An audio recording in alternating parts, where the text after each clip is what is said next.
going to be looking at an overview of the master oxidants, glutathione and SOD.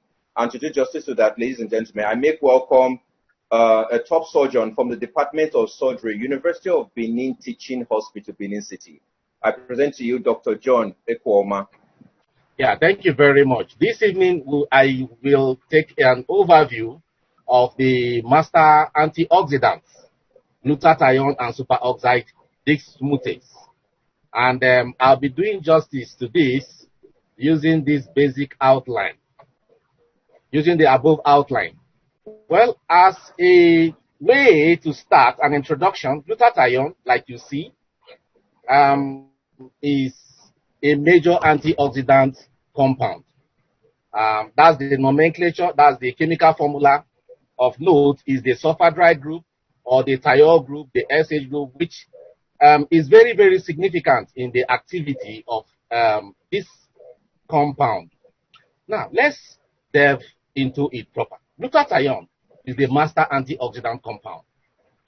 It functions as a detoxifying agent, and essentially it is produced in the cytoplasm of every living cell in the human body. Suffice it to say at this point that it is produced exclusively in the cytosol and is actively pumped into the mitochondria, where, of course, we all know is the energy point where most of the cellular activities, the powerhouse of the cell, lies. Glutathione is found in virtually all tissues of the body, but most abundantly in the liver, where it constitutes about 25%. It is a tripeptide molecule that's essentially composed of amino acid glutamate, cysteine, and glycine in various proportions. It exists in two different forms within the body, including the reduced form and the oxidized form. There are other sub-parts of it, which include the disulfide cysteine containing form and, of course, the protein-bound form. All of these exist in a flux, transforming between forms as they split into components, which are synthesized over and over. This is to say, glutathione in the body is synthesized over and over. Now, the safety here is to gain the fact that in many clinical trials, it has been observed that oral glutathione has no particular adverse effects, and it can even reverse the toxic effect following excessive intake of other amino acids in its category. Now, the reduced form of glutathione, GSH, is essentially the biologically active form that has earned glutathione its reputation as the body's most important antioxidant. Now, what are the essential determinants of cell redox status and oxidative stress in the body? It has to do with the ratio of the reduced form, GSH, and the oxidized form, GSSG. Now, this hovers on the fact that it has also been shown that in the body... Hey, Dr. John, yeah. Can you put a full screen? Can you put your slide on a full screen? That way... yeah, I'll do that right away. Thank you. And then also your view is a little bit blurred out. So your background, you might want to remove it. That way we see your really good-looking face. Is that it has been shown that in healthy cells at rest, the reduced form of glutathione, which is the most active, the bioactive form, is in a ratio with that of the oxidized form in more than 100 times, while this proportion tends to drop when the tissue is exposed to oxidative stress. Now, why glutathione? The human body, like we all know, contains trillions of cells, and daily we create over 40 billion new cells. Every of these single cells requires the function of glutathione to survive. Now, this is the essence and the meat of this discussion, because this substance has shown itself to be the most important and the most powerful antioxidant of the body. Now, look at this. What is the problem here? The big problem, as we see, is that as one ages, the oxidative stress in the body tends to increase, while the master antioxidant tends to reduce. as this is depicted in the graph here. Now, the critical role, what are these critical roles of bioavailable oral glutathione? One, it functions as an antioxidant. Now, glutathione is said to be protective. Now, it being an effective electron donor, it does this by reduction and neutralization of lipid peroxidases, hydrogen peroxide, and other reactive oxygen species and free radicals produced essentially in the liver by the phase 1 liver metabolism of chemical toxins. If you look closely at the diagram, at the pictorial representation here, you will note that the process of neutralization of this free radical is catalyzed by glutathione peroxidase, transform the reduced glutathione into its oxidized glutathione. Now, critical to this is the fact that when the oxidized form is recycled back, the reduced form, with the help of enzyme glutathione reductase, an electron donated from the reduced form of nicotinamide adenine dinucleotide phosphate, tends to revert back and produce more of the reduced form of glutathione, which is the bioavailable part that is very active. Now, it also functions in anti-aging. This is very crucial. Most of our patients require this because it tends to reverse the effect of aging on every individual, and hence makes the body smooth, freshens the body, as well as makes the skin radiant. It enhances wound healing. It has been shown to be a cofactor for several antioxidant enzymes. It also plays regulatory function, where it participates in thiol protection and redox regulation of cellular thiol proteins under oxidative stress by protein S, glutathionylation, a redox regulation, post-translational thiol modification. This is very, very key because thiol protection is very important. Protection and regulation of thiol containing proteins during oxidative stress is achieved by the formation of these mixed disulfides with the reduced form of glutathione. Now, what is this metabolism we are talking about? For the metabolism to occur, it is required for the biosynthesis of leukotrienes and prostaglandins. And what are leukotrienes? Leukotrienes and prostaglandins play essential role in inflammatory reactions, allergic and asthmatic reactions.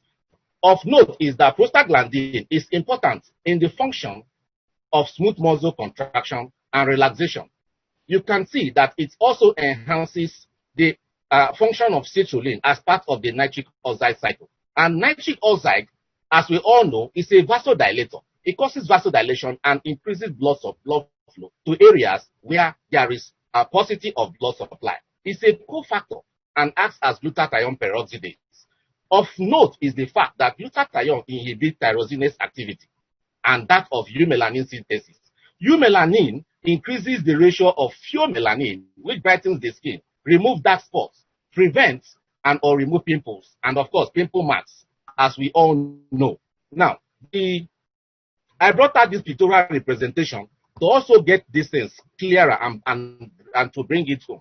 Its detoxification mechanism involves essentially the liver in over 25% of cases. Now, you can see that these toxic heavy metals, alcohol, and what have you, are essentially guided by glutathione in the liver, where they are broken down and eventually metabolized and excreted from the body. Some of these also are in harmony with the kidney, which also elaborates glutathione, which functions essentially also with the liver to remove excessive toxins from the body. It is deployed for the detoxification of toxic metabolites produced under oxidative stress, transportation of mercury out of cells and the brain, regulation of cellular proliferation and apoptosis. It is vital to mitochondrial function and maintenance of mitochondrial DNA.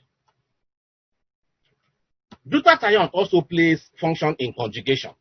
Here, it facilitates metabolism of xenobiotics. I want to say that xenobiotics are chemicals which are found within the body but are not produced in the body of the organism. Now, it facilitates this metabolism by using glutathione S-transferase enzyme, which catalyzes the conjugation of lipophilic xenobiotics, facilitating their excretion. Of course, if they require further metabolism, this is also carried out.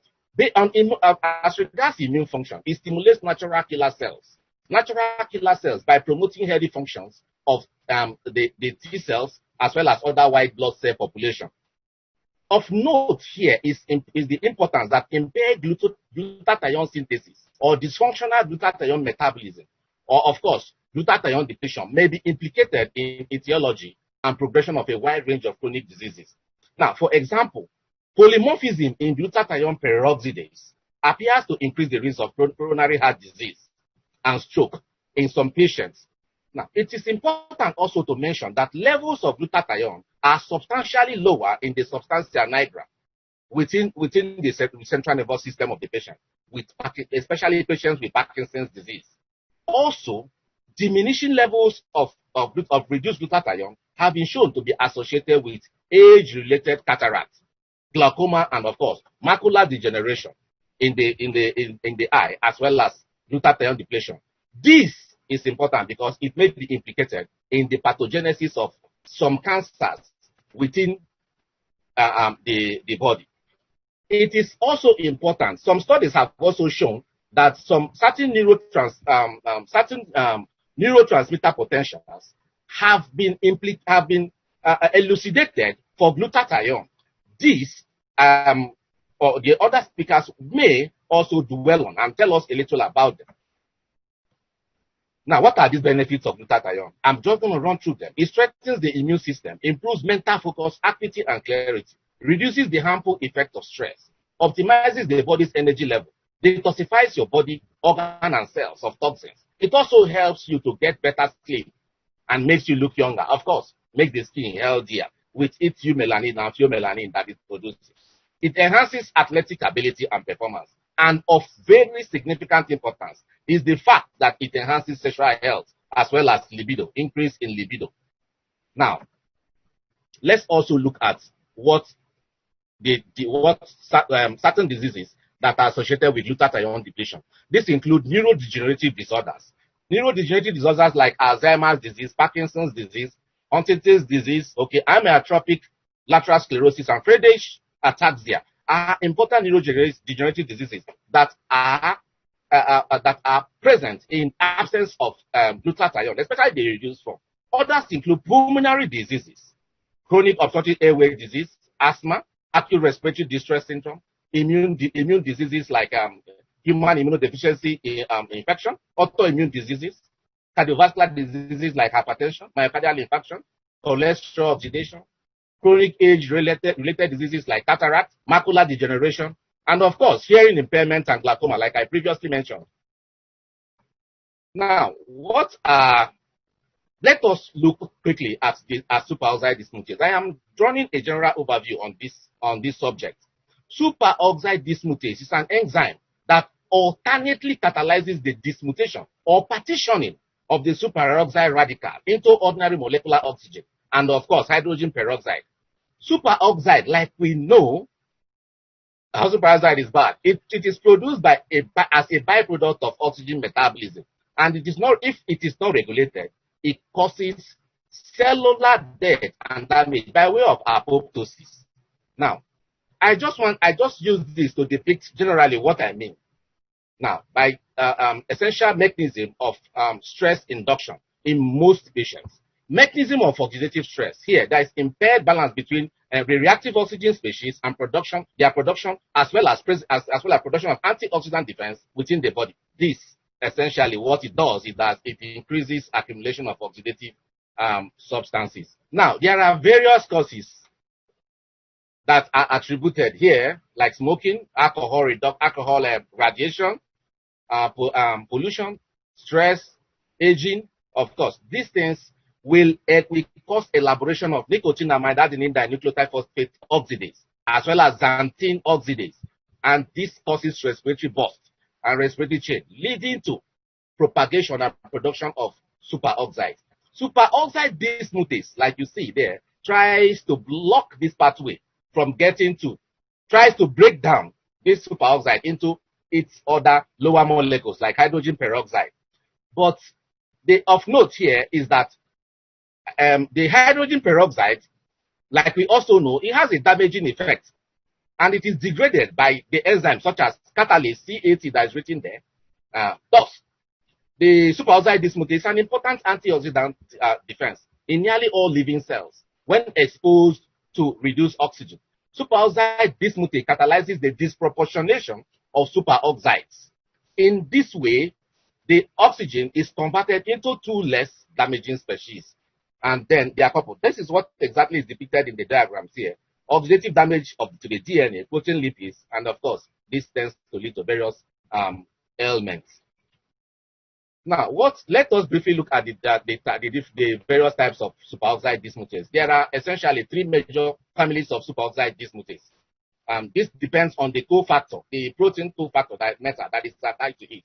When copper or zinc is attached to it, this is said to be the SOD1, the type 1 SOD. When it is iron or manganese that is attached to it as the cofactor that binds to it, it is referred to as SOD2. The nickel type is the SOD3.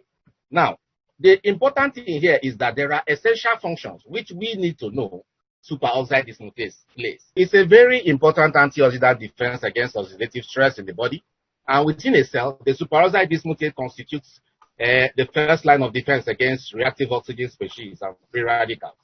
So, essentially, the benefits here, in fact, includes that it enhances joint health, enhances recovery of male fertility, relieves one of physical pain, improves recovery and well-being, reduces acne, help in ultraviolet protection, and of course, enhance cellular reduction. And of course, in eye health is also key, crucial in eye health. I want to quickly look at aloe-acemannan. Aloe-acemannan is a probiotic compound, or what others refer to as a prebiotic compound. Now, it is this property of probiotics. Well, of course, probiotic compounds that stimulate growth of essential beneficial bacteria within the body. Now, this property it has is mainly attributed to its mucilaginous leaf gel, which has pharmacological, cosmetic, as well as food industrial importance with great economic projections. This gel contains various polysaccharides, including an acetylated glucomannan known as acemannan, which has nutraceutical properties. And this particular is of importance because it's the most abundant of all the polysaccharides. Now, the active components in aloe includes atrapinones, chromones, and polysaccharides. And of course, other enzymes which are also present. The most important information here is that these hormones, these atrapinone and chromones, are responsible for the anti-cancer and anti-inflammatory properties that are derivable from aloe-acemannan. Of course, I brought up this to show us the other. But what are the benefits here? It modulates the immune system via immunoregulation, accelerates wound healing, and of course, healing of bones wound, especially when it is applied. It accelerates healing of ulcers and post-surgical incisions, and it has anti-neoplastic and antiviral effects. It can be used in the management or in prophylactic treatment of some cancers, especially wounds arising from cancer. And of course, it's an antioxidant. It promotes bone proliferation and improves neuroprotection. This is key because it also has promotes intestinal health. The most significant part of this presentation is the fact that the use of glutathione as well as superoxide dismutase, coupled with aloe-acemannan, is key because this allows translocation and transmission via the cellular membrane, the lipophilic and the fatty and the lipid aspects of the membrane. It allows coupling to occur, especially with the aloe-acemannan. Now, by way of conclusion, free radicals are a necessary waste product of cellular energy production. But our cells must rid themselves of this waste or succumb to the ravaging effect of oxidative damage. Glutathione acts in every cellular compartment, the cytosol, the nucleus, and the mitochondria, to quell the effect of free radicals. Adequate glutathione is not just desirable, it is essential to the survival of each cell, making it essential to life itself. This is according to NDT Nakazol.